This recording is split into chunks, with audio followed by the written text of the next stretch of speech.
Hello everyone. So here I have to read some books and I have to discuss and summarize the book I liked on leadership.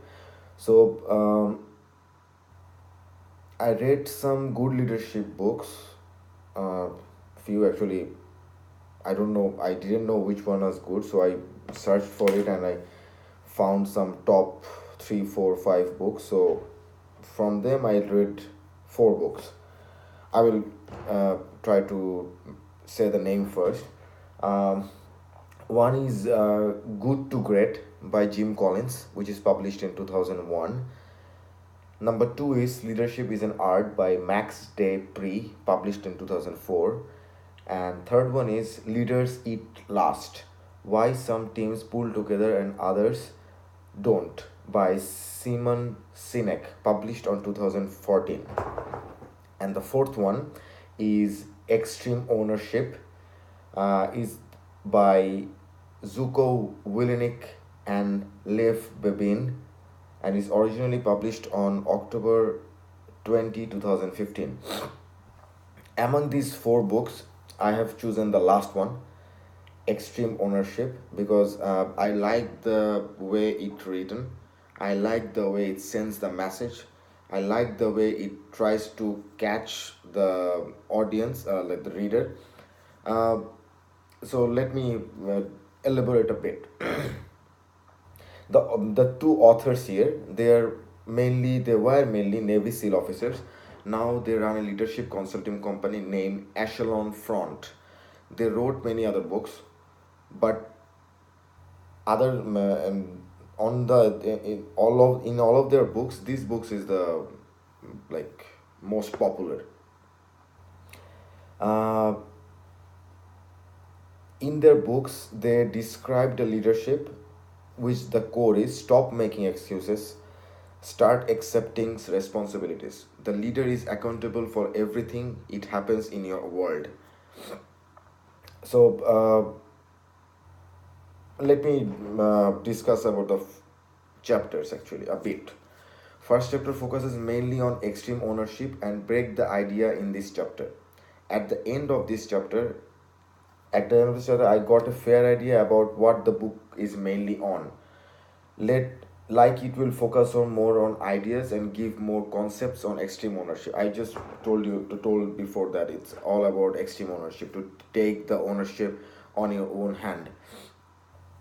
um, each chapter has its own new sets of concepts, and with the contents of each chapter we can have new books. The knowledge set is enormous, and the layers of it's written by layer and layer actually. uh, it's and lots of information, lots of knowledge has been shared according to the situations.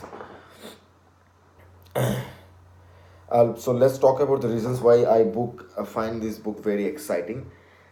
First of all, the format. Each chapter has been broken down in three parts. In in first talks about the war story, which provided the concept of the chapter with a real life battlefield situation. They were a Navy SEAL officer, so first they discuss it with a real life battlefield story, and it gives a lot of seriousness to a reader. It will catch you actually. It caught me, like it gives me a lot of interest, and it grow my like excitement to the book. The stories, all of the stories are very emotional, war stories. They try to write it from all of the perspectives, so it is very emotional. Then there is a section called Principle. It gives the details of the lesson in a very easy way. The third section in each chapter called Application to Business. So first it catches the attention of the reader using a real life battlefield emotional situation, and then it discusses the principle about that battlefield situation, and it gives the details of the lesson, and it gives it have another chapter with application to business. This is a section which we can relate to our study and work life.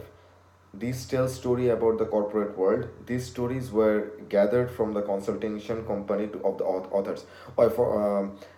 They have actually, after they have done with the Navy life, they have opened one consultation company.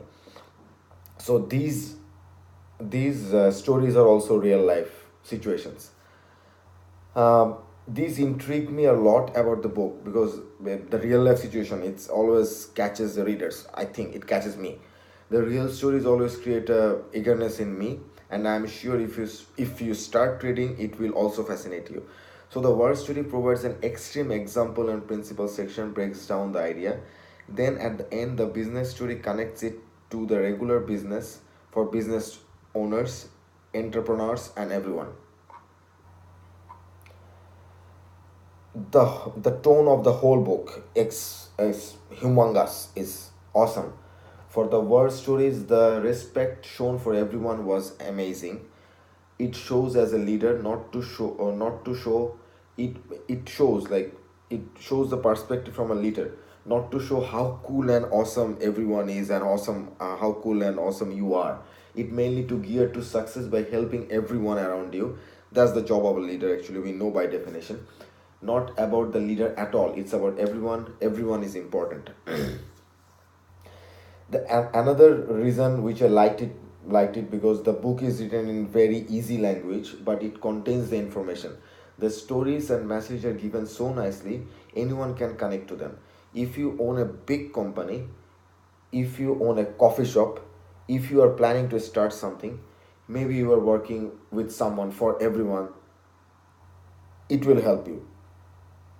It has written as simple, as easy, but informative in its way. So let me talk about the learnings what I got from the book about leadership. Stop making excuses. Start expecting responsibilities. The leader is accountable for everything it happens to your world. There are no such things as bad teams, only bad leaders. Make the plan simple and understood by everyone. Complicated plan can give success, but simple and understandable are always better. Discipline equals freedom. It needs freedom with discipline. Discipline without freedom gives a lot of pressure to the team members. Here are my lessons. And like there are some more like get rid of the undermining, not carrying the load, underperformer. Uh, Communicate well, prioritize and execute. Beware of improvement overload. Let me finish actually. It's a very good book on leadership for everyone. I just read the e-reader version from the Amazon, so you should try and read it. Thank you.